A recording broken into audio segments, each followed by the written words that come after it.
I had to jump. I was not planning to jump on. Did not look like a night that I'd be jumping on real quick for a little reaction to what the Seattle Seahawks just did. But a Tito's Toast guy solo here on Monday night, just after the Seahawks beat the Eagles, made the Eagles 10-4. The 49ers they're not locked into the one seed, but they are just about locked into the one seed now. Drew Lock, all it took was 208 and a touchdown. 22 of 33. Tito's Toast to Drew Lock, who I just was watching him Monday Night Football with Lisa Salters. She had like 2 questions, 3 questions. He kept giving her good answers. Clearly, they were like, Lisa, keep going. Another question, another question. Drew Lock kept giving good answers. Said he found out last week that he's still the man. Who hates nobody around here hates DK Metcalf now. Big DK Metcalf play.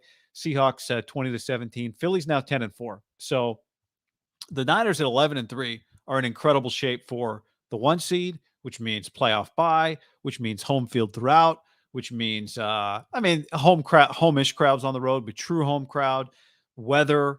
You could get some rain, no doubt, at home in January in Santa Clara, but it's just not going to be as cold as it's going to be in other parts of the country. If you had to go to Philly specifically, that's really what we're talking about. No weird trips to Detroit coming. So at 11-3, the Niners have Baltimore coming up on Monday night. Even if they lose that game, they can lose to the Ravens next week and still be the one seed if they beat the football team and then they beat the Rams. Nothing's guaranteed. 3 games, a lot of games in the NFL. But even if they were to lose next week, they're in great shape because they've got the head-to-head tiebreaker against 4-loss Philadelphia.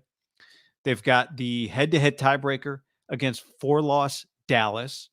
And they're 2 games ahead of Detroit on a tiebreaker, even though Detroit is 10-4 and the Niners are 11-3. Let's say the Niners were to lose next week. And let's say Detroit were to win next week and they'd had the same record, 11-4 and 11-4.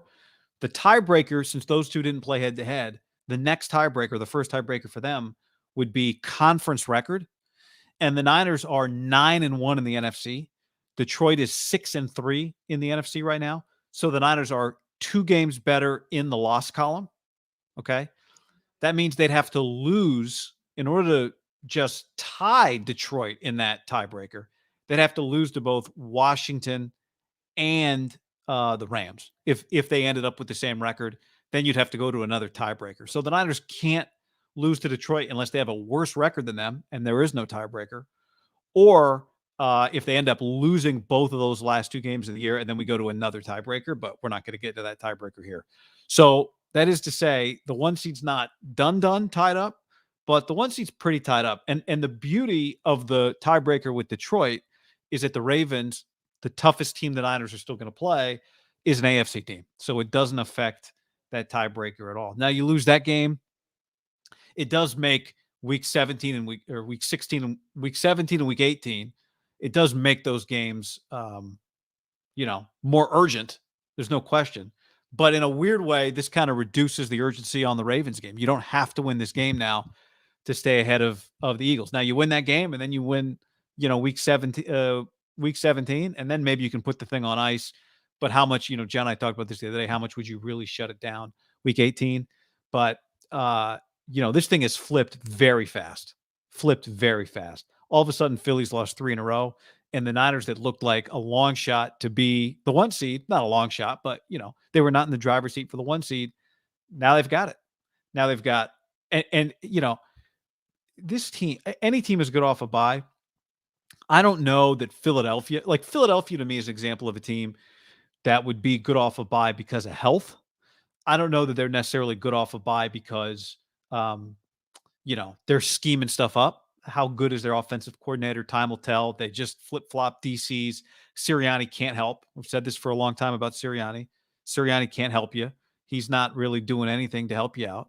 So, the extra week for him, it's not like giving Andy Reid an extra week. Kyle Shanahan can do more with an extra week than I think Mike McCarthy can only get himself into trouble with an extra week. He starts letting Bones Jones, his special teams coordinator, cook up stuff. I was watching the Cowboys on Sunday. We didn't even talk about this on the pod yesterday. McCarthy, the Cowboys went for a block in that game on a punt, got a penalty, and McCarthy's over there talking to his boy like, hey, man, can we Can we not make mistakes on special teams, please? Can we not do that?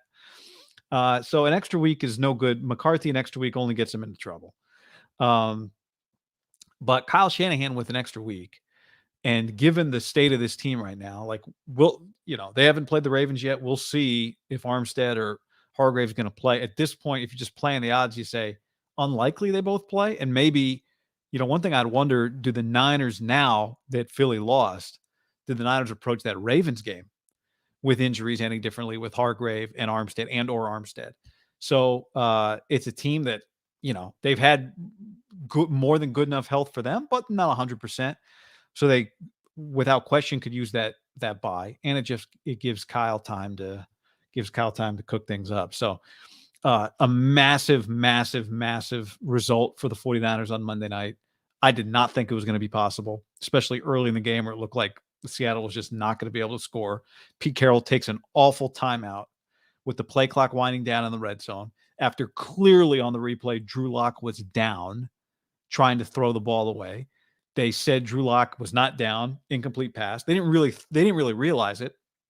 Play clock is low, 4th down. They're about to snap the ball. Pete calls a timeout because of the play clock. Oh no.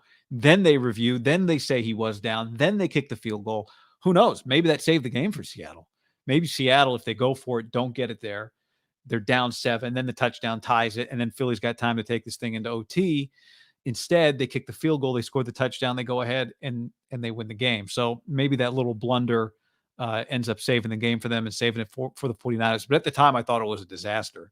But it turned out to not be. So tough for Philly. I mean, is Philly going to be able to win a game in the playoffs? This is very bad for them. The Niners, just like the Eagles, have lost 3 games in a row this year. The Niners did it at a very different time in the season. This is Philadelphia's closest loss of the year, a 3-point loss. They had the 1-score loss early in the year to the Jets, and then the blowout losses to the Cowboys and the Seahawks. They play the Giants coming up next. You'd have to think they're going to win that game. I don't know which plane Jalen Hurts flies back on. Then they play the Cardinals. Then they go to the Jets. So, I didn't think Seattle would lose 3 in a row. I got to think they stopped the bleeding here, but who knows? And now you look at them and go, so you've had a 3-game losing streak, and at no point have you looked like the best version of yourselves. At least the Niners, when they had a 3-game losing streak, had been they'd been 5-0, and Philly was whatever they were at that point in time, 9-1, 1, 2, 3, 4, 5, 6, 7, 8, 9, 10-1. Philly was rolling, 10-1. Philly was rolling, but and nope, the whole conversation was like, can they keep it going? I poo-pooed point differential. I think the people that were a little more pro point differential mattering on the Eagles were correct more than I was, so credit to them. But at no point did Philadelphia look like the best version of themselves. We kept saying, well, Philly's 10-1. Wait till they flip the switch. Wait till Philly figures it out. Well, they haven't figured it out. And there's really, they play the Giants, Cardinals, and Giants. There's nothing they can do to prove that they figured it out now at the end of the year. Whereas, one thing I thought that was really valuable for the Niners, when they played the Jags coming off the bye, if they played Tampa coming off the bye, they played Tampa the next week. But if they played Tampa right away and beat Tampa 34-3 at the time, you would have said, well, I don't know if this proves anything. I don't know if they actually fixed anything. But they played a good team. They played Jacksonville, beat them by 31, and we went, okay, they're back. The good news for them was they had a bye coming after that 3-game losing streak. Philly, there's no rest in sight. And now they're not going to be the 1 seed. In all likelihood, as long as the Niners don't do anything insane, Philly's 1 seed chances are gone. So now they're not going to get the break they need in the playoffs. So they've got major problems. But this was an incredible weekend for the 49ers. Christian McCaffrey goes on Manning cast, and Drew Lock leads a comeback win. So, pour one out for the NFC, or I guess not pour one out for the NFC West, but thank your divisional partner. I don't know how to divisions. Nobody roots for. It's not like college football. So, situation right now in the NFC, and I said Philly. Dallas is now the 2 seed again. So Dallas is 10-4, the 2 seed. Detroit is the 3 seed at 10-4. Tampa's the 4 seed. Then Philly the 5. Minnesota the 6. the Rams the 7. And the Rams are 7-7. Seattle is now 7-7. New Orleans is 7-7. So there is a battle going on with the Rams.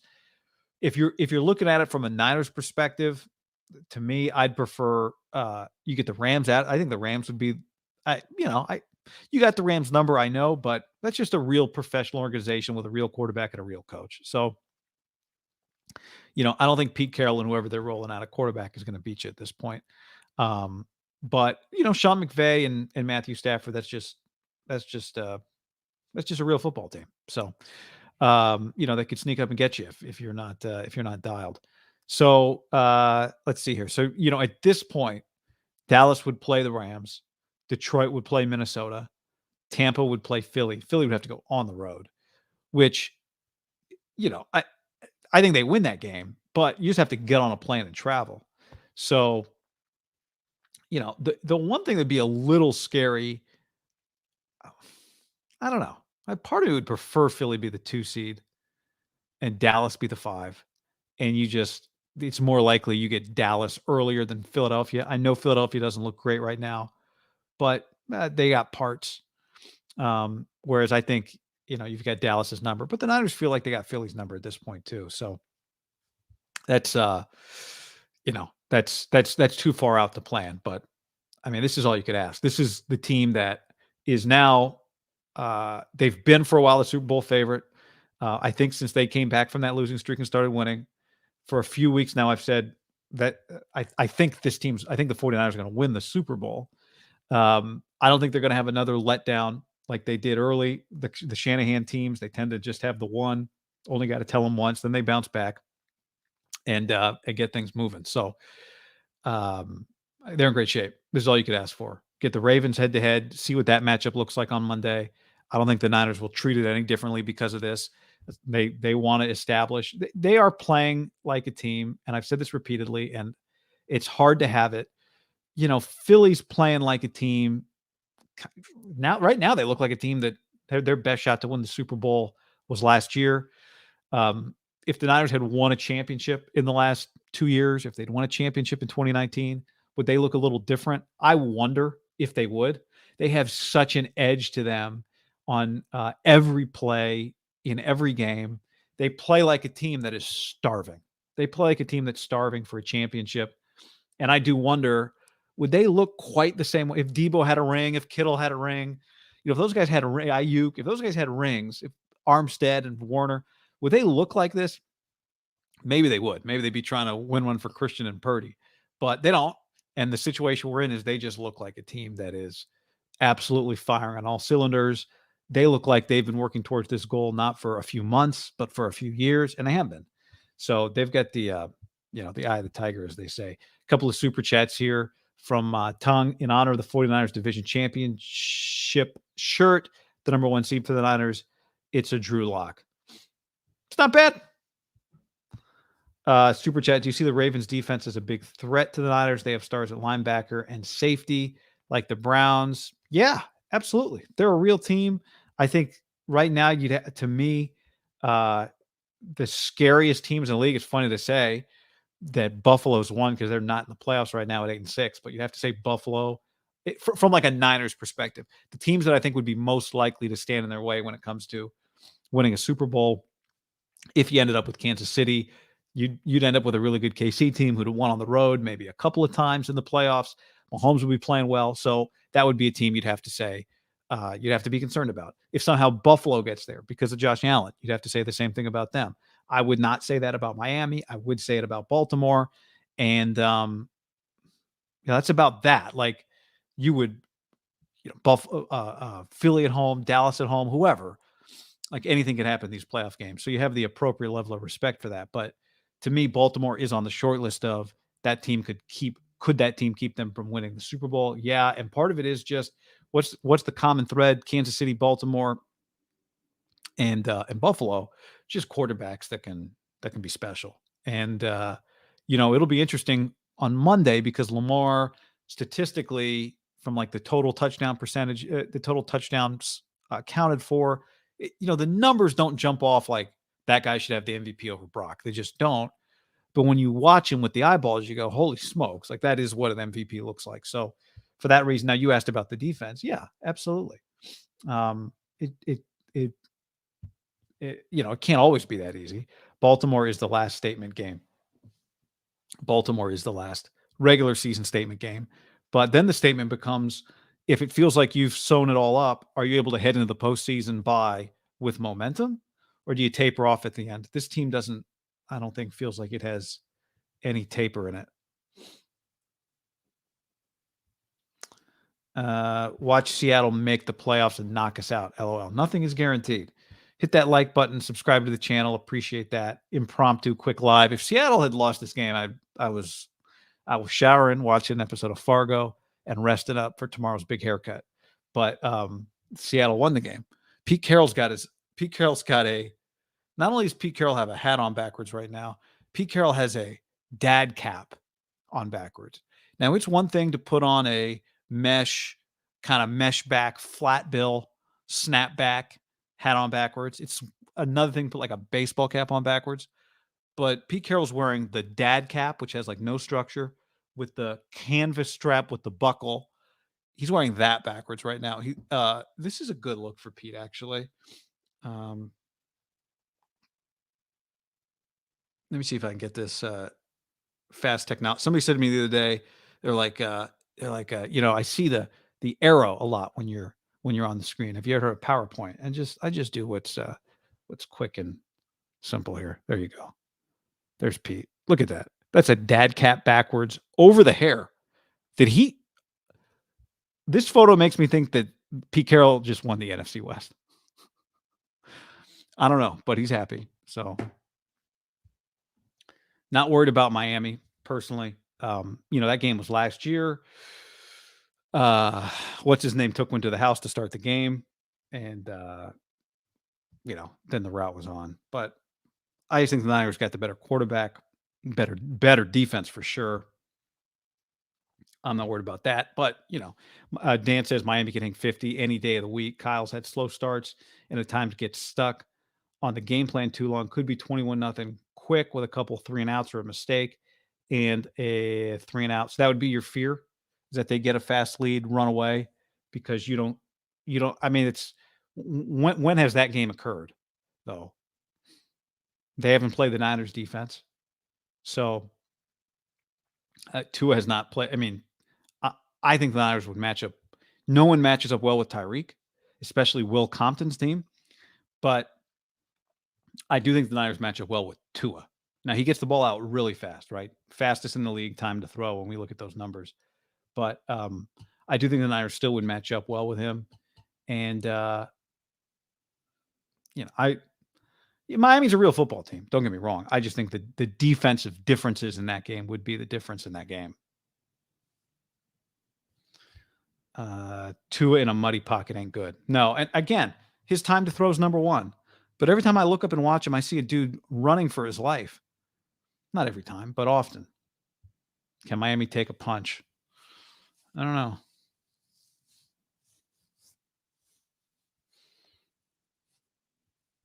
Sometimes you guys start yelling at each other, and I don't know if you're talking to me.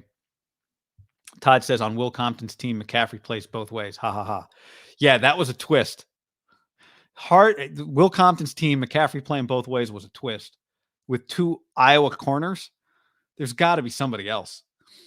I had to look today because everyone was wondering, how old is Jason Sehorn? And the answer is 52.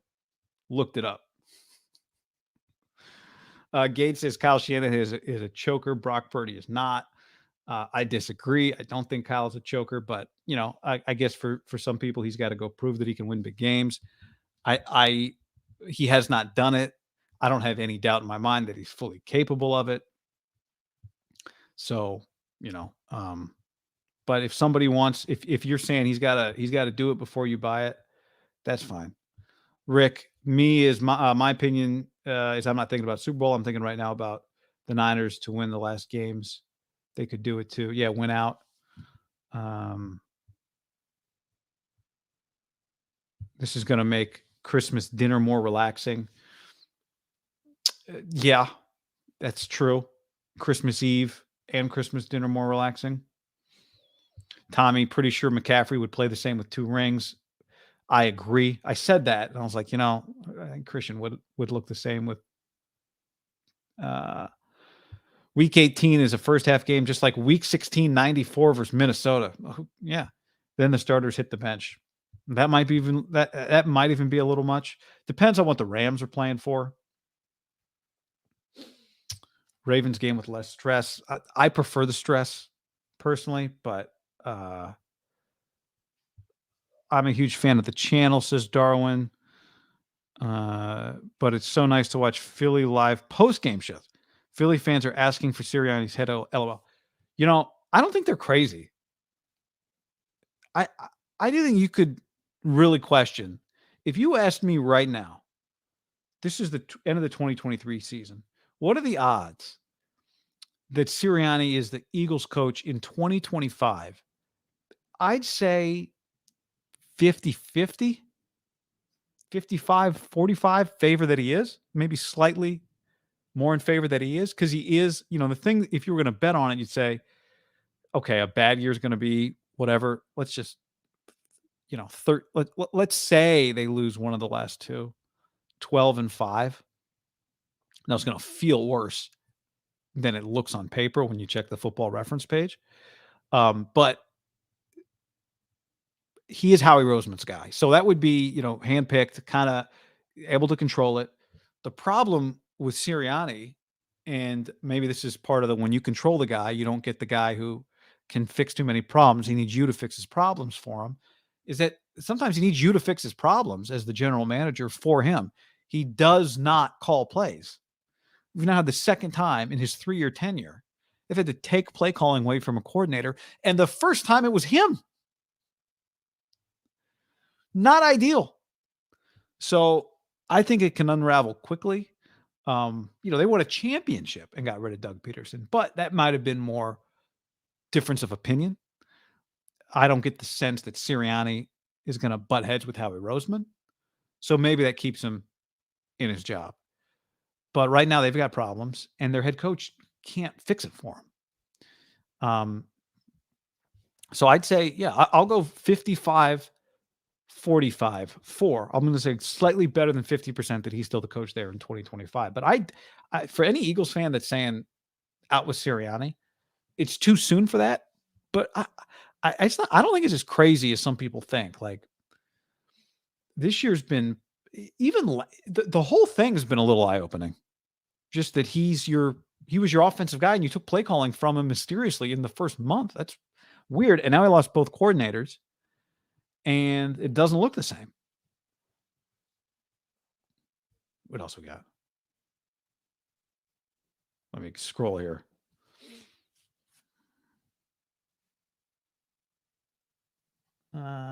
Pretty sure they got rid of Doug to try and appease the relationship with a $150 million quarterback. Didn't work. Chris, you guys leave Dom. I'm not going to say that. That's mean. Leave Dom alone. I have a buddy in Philly. He sent me this. He said, what size do you... He's an Eagles fan. Big Eagles fan. Talks a lot of shit. His name's Ed. And he was at this game tonight, actually, working. Where did this go? He sent me a photo that he bought in the parking lot of like a grocery store, a big Dom hoodie. He said, what size do you want? I said, medium, please. And then he just laughed like he wasn't going to spend the money on it. So imagine having elite receivers, elite O-line, good running back, good tight end, your QB not being able to do anything with that. LOL. I thought it was easy to play quarterback with elite talent. Is that a Jalen Hurts? Elite receivers, elite O-line, good running back, good tight end. That is a Jalen Hurts comment. I think Jalen's solid, good. But the point is about Brock Purdy, because as we know, everything is about Brock Purdy. Any compliment, any negative comment about any other quarterback can somehow be tied back to Brock. And I think it's a good point that I wouldn't have said this 2 months ago, but I think Brock is a little bit, when it comes to the perception, a victim of how easy he makes it look. He makes a lot of throws that are, in theory, easy, look easy. And there are a lot of things that happen on a football field that are in actuality very different than they are in theory. And he makes it look easy. So, um, yeah, it's pretty special what he's done. They could use a system QB in Philly. AK 49er, I hope we clinch the 1 seed in Washington. It'd be poetic justice to clinch the same city whose team threw Kyle, Trent Williams, and Chase Young in the trash. Well, yeah, I mean, the thing for Kyle is Dan Snyder's gone, and that was where the animosity was. And the thing for Trent Williams is Dan Snyder's gone, and that's where the animosity was. For Chase Young, though, it's a big game. My guess is that Trent Williams has not thought about the Washington football team in like, how long has he been gone? That long. He hasn't given it a second thought. I don't think Kyle has either. My guess is Chase Young hasn't thought about the football team since he left either. Things have been good for him.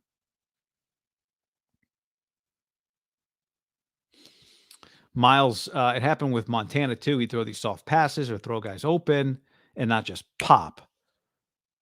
But the thing is, it works. I'd forgotten I made a video Monday morning about Purdy and the throw that he made to Ayuk on Sunday. And somebody pointed out that I'd made a Montana video Thanksgiving week. I think you can go watch it. I called it like one of the best throws you've never seen. Now, a lot of people had seen it, but for those who hadn't seen it, it was one of the best throws they'd never seen. For me, it was one of the best throws I'd never seen. It was a sideline throw to Dwight Clark on the same drive that led to the catch, but it's earlier in the drive. And somebody made the comment, I'd forgotten about it earlier, that said the throw that Brock made to Ayuk was similar to the Montana throw to Dwight Clark. And I didn't have time to go back and put them side by side and cut it up. But it was a very good point. So if you're watching this, you probably remember the sideline throw that he made to Ayuk yesterday. That was excellent. Go back and just in the channel type in, I don't know, Montana maybe. Go back to like Thanksgiving week. I think it's a picture of Montana or something. My face is there on the cover. I don't know, it's not going to help you, but look at those throws.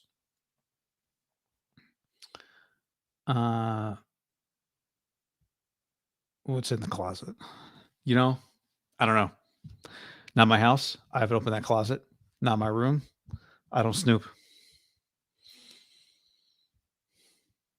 Guest bedroom. Belichick to the Eagles. Doubt it. A GM with control would not want to hire Belichick. Although, Bill would be wise to if Bill went and worked for Howie, just let Howie manipulate, draft, sign some guys, and then Bill just coached the team. Crazy comment. They wouldn't do it, but it might actually work. Do the Raiders play on Christmas Day? Raider guy? Is he going to make an appearance? I haven't. All I know is that I know is there 2 other games that day? I just know the Niners play.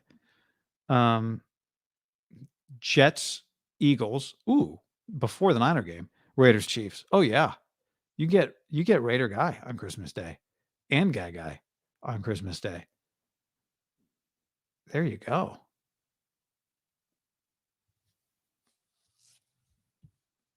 Herbert ring. There was one other one I wanted to get to here. If Purdy and McCaffrey have even a medium type game against Baltimore, I think you could argue MVP is a lock to be a Niner. If they both have mid, if they're both mid that day, but the Niners win the game, as long as Lamar doesn't win the game, because it feels like Lamar's gained some momentum. As long as Lamar doesn't win the game, even if those guys are just average, Dak's out, Jalen's out. I guess Josh Allen, they could still come back and win their division, and Josh would be pretty spectacular. Last game of the year, we guess that would be the last game, Miami Buffalo. So I would not write off Josh Allen yet, but you could kind of knock Lamar out on Monday. Hurts overpaid too soon. Yeah, I mean, you don't really You don't really get a big choice in that. You just kind of got to do it. But it's not going well. One thing you notice with him, he doesn't even have to like lunge for first downs unless it's a fourth down play. He'll just kind of get within a yard or two and just he's not really fighting for the first down because he knows they're going to tush push it. More losses coming with Tommy DeVito. Brock Purdy has elite processing ability that makes his QB play look like a cheat code. He is a rare breed. He really does have. I want to go back and look. Shanahan had a quote today. He was asked about like, are you born with it? Or do you develop it? And I had it right here. I'll tell you what he said. Somebody asked him to comment, and he said, so the question was, you mentioned that Brock Purdy has excellent field vision. Is that God-given trait or something quarterbacks develop? Kyle today said, I think it's a God-given trait that develops. I think you're on a certain spectrum. And the more time you get put in those situations, the more reps you get, your preparation to what to anticipate in those situations, everything can make that talent that you were kind of born with that you can extremely excel in or that you don't really develop. I don't think if you don't have it, it's not something you can just develop. You have to have a certain amount of it, and some are higher than others. Some I think can make it better. The more football they play, the more situations you get in, but you have to have a certain amount to be able to see the field like that. So I mean, he's saying that Brock Purdy is an outlier, which is pretty clear. Cosman asks, do you think there's a national media agenda to not let Brock win the MVP? It seems like the NFL and the media don't want Brock to win it. It would be a big L for a lot of people. I don't think there's a national media agenda. No. I don't think the NFL, I don't think doesn't want him to win it. Like as a league, it'd be great. Like they are always looking for superstar quarterbacks. So Brock Purdy, any guy in his second year winning the MVP, creates a star for the NFL. I mean, he's already a big story, but so the NFL would be rooting for him. I don't think the national media has an agenda to keep him from winning it. I do think generally that people are less quick. They're slower to vote for guys who haven't been around the league as long. You just want to know that you're voting for a guy that's going to be a quarterback for 10 years, which was kind of like, what Dak had going for him, I guess, was even though I felt like one thing Dak didn't have going for him was everybody'd seen him be, a tier 2 quarterback his whole career. But everybody understands like Dak Prescott, like we know what it looks like when it's average. We know what it looks like when it's good. We know what it looks like when it's bad. You just kind of have a feel for it. I think when you've only played 20 games, it's hard for people to have a feel for, is this real or is this not? Is this real? Is this real? So I think that's where it comes from. I think that's where it comes from. I don't think it's like a concerted agenda to not give him the MVP.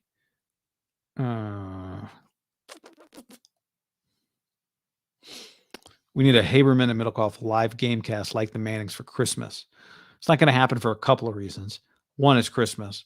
Two, that's a long show when I'd rather just watch the game, break down the game, and then tell you what I think afterwards instead of sitting there going like this. Oh, yeah. Okay. Yeah. Yeah. Yeah. Nice. Even the Mannings, when the Mannings had, but hey, by the way, I'm alien Dijon. Thanks for the $20, first of all. Secondly, appreciate you enjoying it this much that you asked for that. So thank you. Didn't mean to be dismissive. I call games like football games. It's a lot of work to prepare for a game. It's a week of work to really call a game. So, who knows? Maybe one day, but don't expect that on Christmas. But thank you for the support and the 20 spot. That's very generous. Eli today is wearing a Nike hoodie. McCaffrey, Pete. I'm just looking at Pete Carroll. McCaffrey was on today, was good. They didn't really ask him a ton about the game. They were just doing a bunch of interviews, which was cool. But the game was good. I wanted to hear McCaffrey. Let McCaffrey start breaking stuff down. Sports Chat does that and call games on YouTube. It's amazing. Folks drop up to $400. You have to tell me what that is.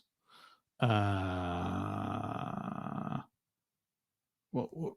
I don't I don't understand that whole sentence, to be honest. Doesn't mean it's not. I mean, I'm sure it does a lot. I'm sure it does a ton of views.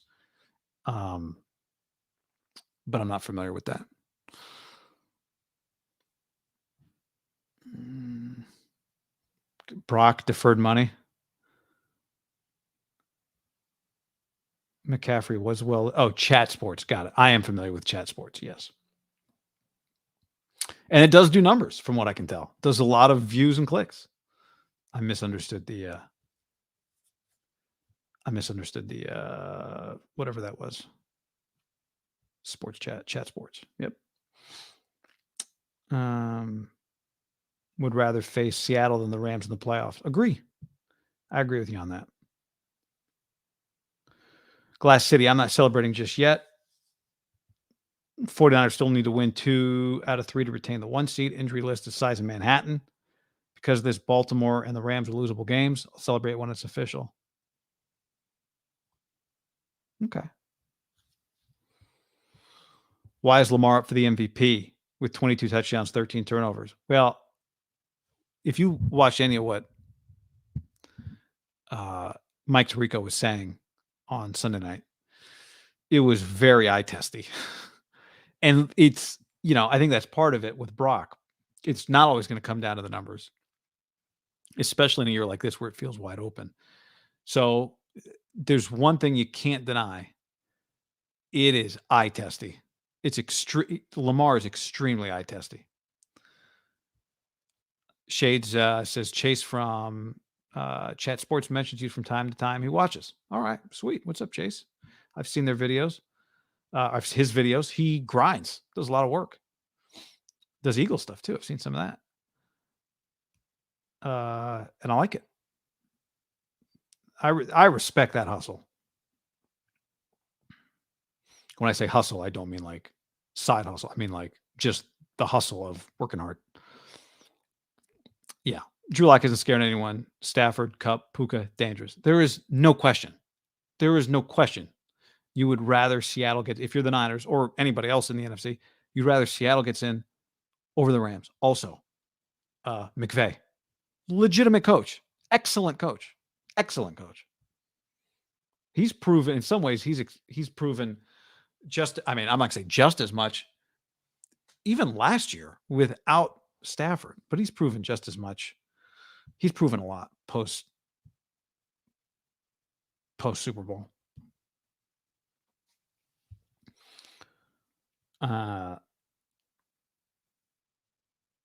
Bradbury's trash. Sincerely, Debo. Petey's a legit coach. I just mean McVay's the one that can go toe to toe with you and like scheme it on Kyle's level or near Kyle's level, and he beats you in one of the biggest games. I just think you got to respect that level. Petey Carroll's a legit coach. Gained a lot of respect for McVay. Impressive coaching. Yep. If Warner can win an MVP his first year starting, I think Brock can as well. Yeah. I don't know what this is in reference to. It's not surprising the NFL starting to have NBA takes, which is bad for the league. I'd be interested in more of that opinion there, Antonio.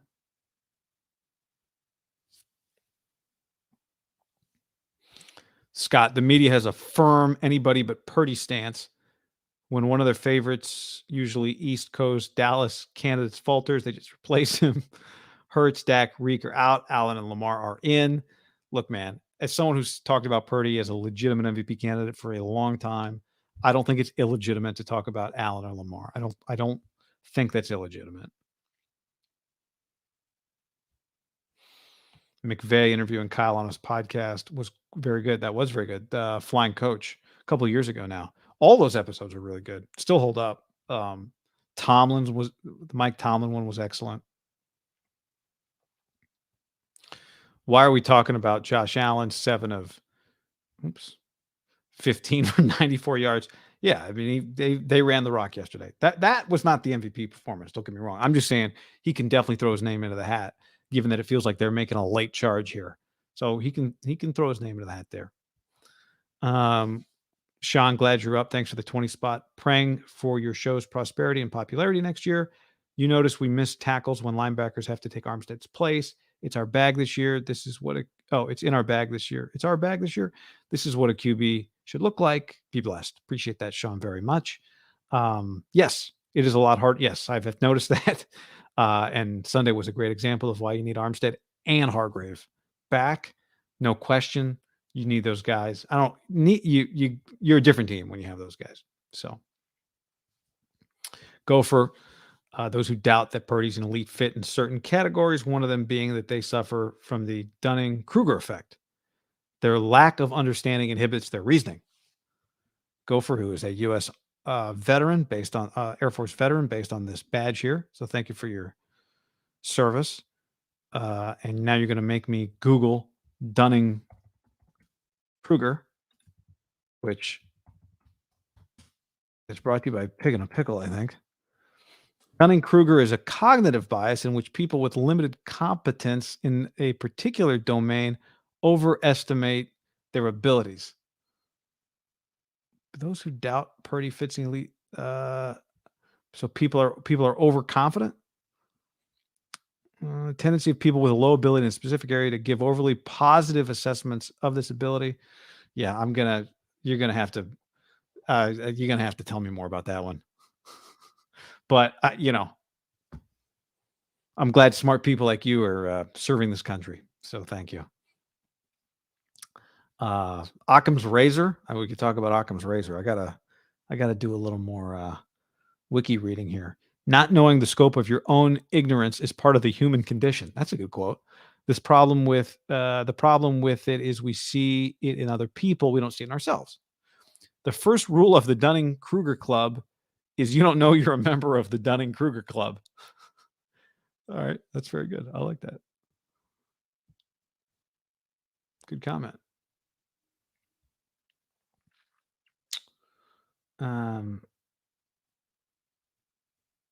Spatial awareness is absolutely argue with. I 100% agree. Okay. If you're here right now, I got an episode 4 or 5 of Fargo awaiting. I got to roll. If it's Monday night, great. And it's live, awesome. Thanks for hanging out. If it's Tuesday, have a great week. If it's Wednesday, cool. Hit that like button if you're here. Bunch of you here tonight. So thanks for jumping in this little impromptu live. Hit that like button. Subscribe to the channel. When you do that, it's like you're a sponsor, because when you hit the like and you subscribe, the algorithm sprays it out to more people. And when it sprays out to more people see it, and then more people watch it. And presumably some of them will like it. And then we got a good little ecosystem going. So hit the like button. Appreciate that very much. Subscribe. We'll be back with a show on Tuesday. So more to talk about. But thanks for jumping in tonight, everybody. Good. Man, maybe do a few more of these little impromptus. All right. Bye.